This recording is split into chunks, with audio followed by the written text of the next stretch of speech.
Salut les oursons, aujourd'hui on se retrouve pour un nouveau format vidéo, un react sur l'actualité. En effet, avec l'IBC 2023 qui a eu lieu à Amsterdam en septembre, on a eu une pluie d'annonces de la part des constructeurs. J'en ai retenu principalement 3 qui viennent de chez Sony, Panasonic et Blackmagic Design, et vous verrez qu'un type de capteur qu'on pensait en voie d'extinction ne l'est pas tant que ça, et que Blackmagic nous réserve une petite surprise qui pourrait changer beaucoup de choses. C'est tout de suite, c'est maintenant, c'est sur Charlie l'ourson.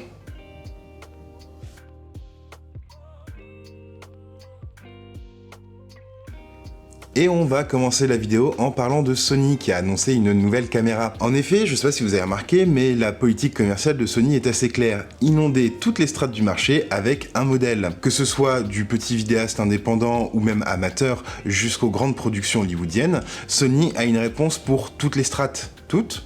Eh bien non, il y avait un marché que Sony n'avait pas encore attaqué, c'est le marché des caméras aux alentours des 40 000 €. Ces caméras se destinent principalement à des moyennes productions, avec plusieurs opérateurs derrière la caméra, mais sont plus accessibles que les grosses caméras cinéma comme la Venice. Et d'ailleurs, cette Sony Burano se trouve pile poil entre la FX9, qui est plutôt destinée aux petites productions, voire productions indépendantes, et la Venice 2, qui elle est plutôt axée Hollywood et gros cinéma. Mais cette Burano est plus petite sœur d'une Venice que grande sœur d'une FX9. En effet, elle partage le capteur de 8,6K de la Venice, et on retrouve les mêmes 16 diaph de dynamique. Voilà, je vous mets en description un lien vers l'article du Repère qui parle de toutes les caractéristiques techniques de la Burano. N'hésitez pas à me dire dans les commentaires ce que vous pensez de cette Burano. Est-ce qu'il n'y a pas un peu le risque qu'on la prenne pour une Venice un peu au rabais? Et surtout, est-ce que Sony a vraiment intérêt à aller se frotter à raid sur le secteur des caméras à 40 000 €? Ça, l'avenir nous le dira, mais pour l'instant et de façon plus proche de nous, il est temps de passer à la deuxième news que j'ai retenue.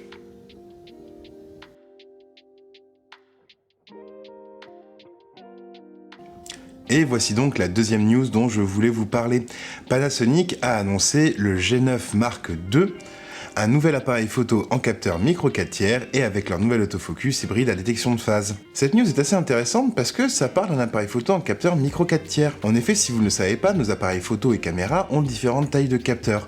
Vous avez l'APS-C ou Super 35, le full frame, éventuellement proche d'un VistaVision, mais vous avez aussi un petit type de capteur qui s'appelle le micro 4 tiers. Celui-ci a été beaucoup utilisé par Panasonic, notamment sur ses modèles d'entrée de gamme et sur sa gamme professionnelle GH, ainsi que par Blackmagic Design à l'époque de la Pocket Cinema 4K. C'est aussi un format qui est souvent décrié.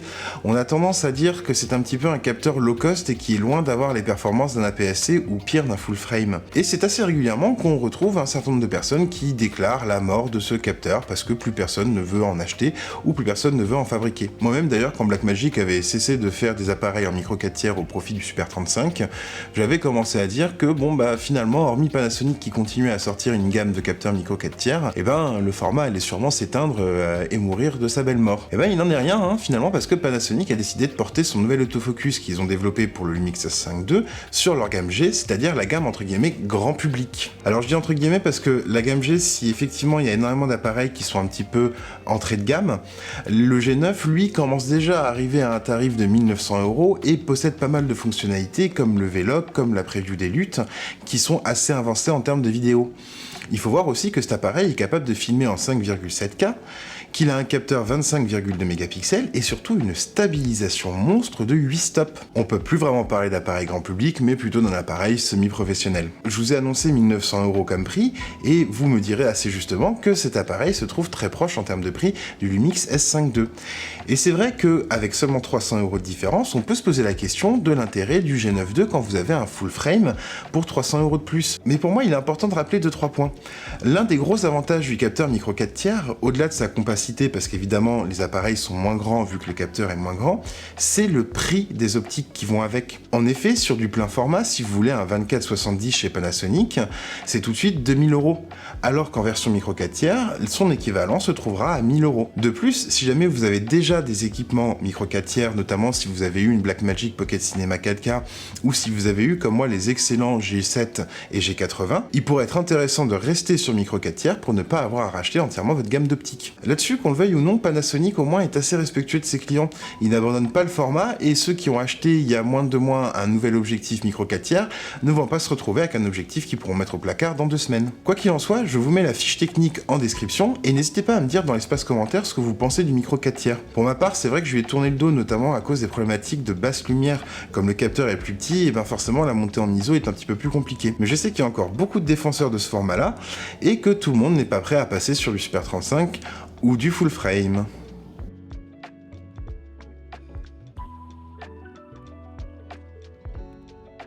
Et en parlant de full frame, vous me voyez arriver avec mes gros sabots, il est temps de parler de la news qui pour moi est la plus importante de cette vidéo.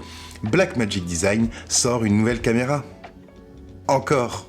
Et oui, je dis encore parce que Blackmagic, en fait, depuis 2018, sort quasiment une caméra par an, ce qui est un rythme quand même assez soutenu. D'autant plus que ces caméras ne sont pas forcément des caméras avec des gammes complètement différentes. Quand on regarde la 6K, la 6K Pro, la 6K G2, et ben ça se marche quand même un petit peu sur les plates-bandes des uns des autres. Mais aujourd'hui, il y a quand même quelque chose de nouveau sur les caméras qu'ils ont annoncé. Revenons un peu en arrière. Blackmagic Design a sorti en 2013 la Pocket Cinema Camera. C'était un petit format avec un capteur micro 4 tiers, on en parlait juste avant, qui a eu quand même beaucoup de succès. En 2017, ils ont décidé de renouveler leur format et ont sorti leur fameuse Blackmagic Pocket Cinema Camera 4K. Et cette caméra a été un véritable succès commercial pour Blackmagic Design. Il faut bien comprendre qu'en 2017, on était au milieu du boom de la vidéo et notamment de YouTube, et la marque australienne a réussi à sortir une caméra avec un tarif raisonnable qui filmait en 4K avec des outils professionnels et qui s'adaptait avec des objectifs en monture micro 4 tiers qui sont eux aussi tout à fait raisonnables en termes de prix. Et donc beaucoup de créateurs indépendants ont acheté cette caméra et ça en a fait son succès. À la suite de quoi, Blackmagic Design, pour suivre l'évolution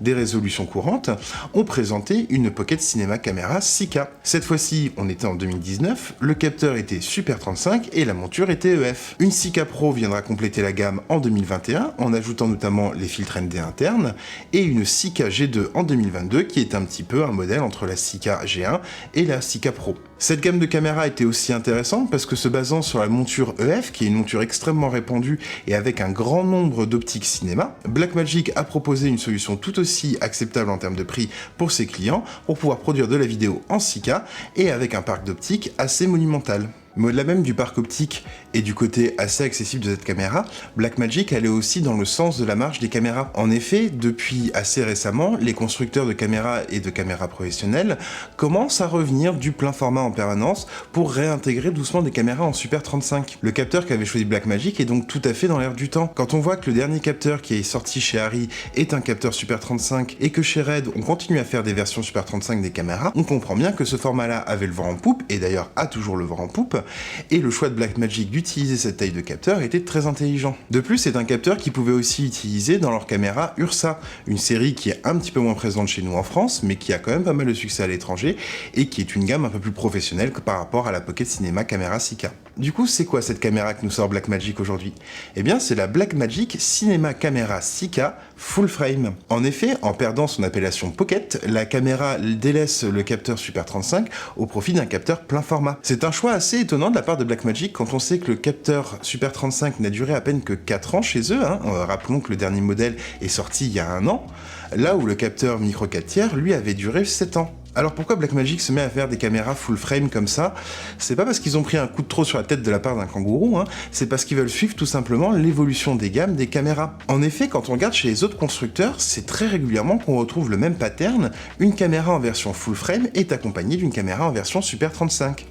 Si on va chez Sony, vous avez la FX3 et la FX30. Si on va chez Arri, vous avez les Alexa LF et les Alexa 35. Si on va chez Red, vous avez la V-Raptor S35 et la V-Raptor VV, qui est VistaVision, mais assez proche du full frame. Chez Mavo, vous avez les Mavo Mark II Super 35 et full frame. Chez Zcam, vous avez la E2 S6 et la E2 F6. Bref, beaucoup de constructeurs, en fait, font cette dualité de capteurs en proposant une gamme de caméras et en Super 35 et en full frame. L'avantage de ça, c'est de proposer 2 types de capteurs à leurs consommateurs. Les capteurs souvent ont des ratios différents, ce qui va réagir différemment si vous filmez en sphérique ou en anamorphique, et peuvent avoir des différences techniques, notamment en termes de réaction aux basses lumières, mais aussi des différences en termes de taille, ce qui peut être très efficace quand on fait du run and gun ou si on filme uniquement sur pied. Blackmagic s'aligne donc simplement à ce qui existe sur le marché. Mais il y a autre chose d'intéressant. La monture choisie par Blackmagic, la monture L. Pour ceux qui ne le savent pas, la monture L, en fait, c'est une alliance entre Panasonic, Sigma et Leica qui ont décidé de se réunir autour d'un format unique afin de pouvoir avoir un plus grand parc optique et un plus grand parc de caméras. Même si l'idée était louable, il y avait un problème dans leur projet. Leica et Sigma sont certes des constructeurs d'optique, mais aussi d'appareils photo. Et c'est bien le problème, d'appareils photo, assez peu caméras. En fait, dans l'alliance L, vous n'aviez que Panasonic qui avait quelques modèles qui étaient capables en vidéo. Tant et si bien que là où ils ont voulu avoir énormément de constructeurs tiers en les attirant, en disant qu'ils étaient 3 marques sur le même format et donc que si jamais un constructeur faisait un objectif en monture L, il pouvait le vendre sur les 3 types de clientèle, et ben au final ils n'ont pas attiré tant de monde que ça parce qu'il leur manquait une présence en vidéo. En effet, quand on regardait jusqu'à il y a peu le nombre d'objectifs vidéo qui étaient disponibles en monture L native, et ben c'était pas énorme. Et même moi en vérité, quand je suis passé au full frame et que j'ai acheté mon Lumix S5, la première chose que j'ai acheté n'était pas un objectif mais un adaptateur monture L vers monture EF afin de profiter du grand parc d'optique qui était présent. Mais les constructeurs sont moins des stupides.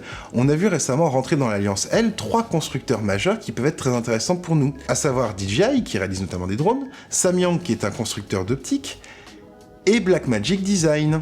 En 2022, en effet, la marque australienne avait annoncé rejoindre l'Alliance L. Et maintenant, on comprend mieux pourquoi. Je pense que leur projet de capteur plein format était déjà dans leur tête depuis un petit moment, et l'Alliance leur a dit « mais venez avec nous, on va vous aider sur le développement, et ça vous permettra notamment de réduire vos coûts ». Et donc Blackmagic a intégré l'Alliance et nous a présenté son capteur full frame. C'est assez intéressant en fait comme choix parce que depuis qu'ils avaient retiré la Pocket Cinema 4K de leur gamme, Blackmagic ne se retrouvait que sur des capteurs Super 35, que ce soit pour les Pocket Cinema caméra ou pour les Ursa. Aujourd'hui, ils ont donc 2 types de capteurs.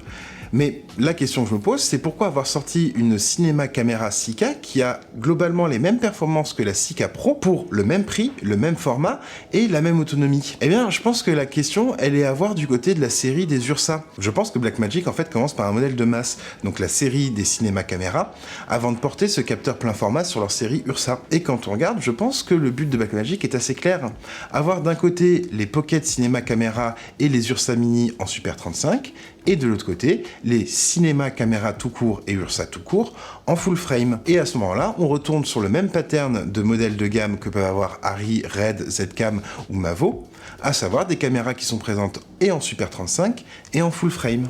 L'avantage de voir arriver Blackmagic Design dans l'Alliance L, c'est aussi que ça va pousser les constructeurs tiers à le rejoindre et à faire plus d'optique cinéma pour les montures L. Et dans notre cas, ça va nous arranger, parce qu'au final, on va avoir plus de choix, et surtout les prix vont descendre. Samyang a rejoint l'Alliance, et on sait très bien qu'il propose une série d'optiques très abordable typée cinéma, mais j'aimerais bien voir par exemple des Zofilm rejoindre l'Alliance, ou même Sirui.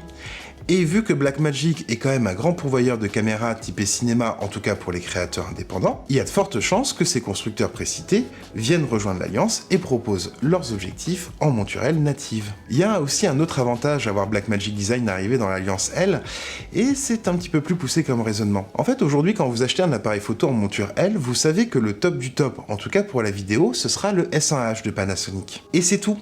Vous savez que vous serez bloqué quoi qu'il arrive à un niveau caméra hybride professionnel, certes certifié Netflix, mais qui n'est pas non plus une caméra pour des équipes à 15 personnes ou pour des grosses productions. Découlant de ça, vous allez clairement pas investir dans les objectifs à 20 000 € pour votre S1H. Et là, Blackmagic Design arrive avec une nouvelle gamme et donc cette fameuse monture. Eh bien, il serait très intéressant de voir arriver une Ursa, comme je vous le disais, en monture L, aux alentours des 10 à 15 000 €, qui permettrait en fait aux personnes qui, comme moi, ont commencé avec des appareils photo de cette monture-là, de pouvoir continuer à évoluer en gardant ces optiques et en n'étant pas obligé d'acheter des montures EF qu'on monte en bac d'adaptation. Avec cette annonce de caméra, on voit bien que Blackmagic Design essaye de s'aligner sur ses concurrents. Et c'est quelque chose qui va forcément profiter aux consommateurs. Moi, je serais ravi de pouvoir voir une caméra un peu plus professionnelle que le S1H arriver. Par exemple, une caméra avec des sorties SDI, avec un format plus proche des caméras cinéma, avec un support des LUT et des proxys, avec pas mal de choses qu'on retrouve chez Red ou chez Arri, qu'on retrouve pas forcément sur le S5 II ou sur le S1H. Et voilà donc les 3 news dont je voulais vous parler. On remarque que les constructeurs ont une réelle volonté d'innover et de maintenir notamment des formats de capteurs qu'on avait peur de voir abandonnés. Sony complète ses gammes, Panasonic soutient son micro 4 tiers et Blackmagic Design est en train de renouveler complètement ses gammes de caméras. Moi personnellement, je trouve ça assez excitant de voir que ça bouge énormément sur cette partie-là du marché et que finalement, là où il serait très facile de penser que les constructeurs ne s'intéressent qu'aux énormes budgets, et ben au final, on se rend compte que les marchés assez concurrentiels des créateurs indépendants les intéressent tout autant.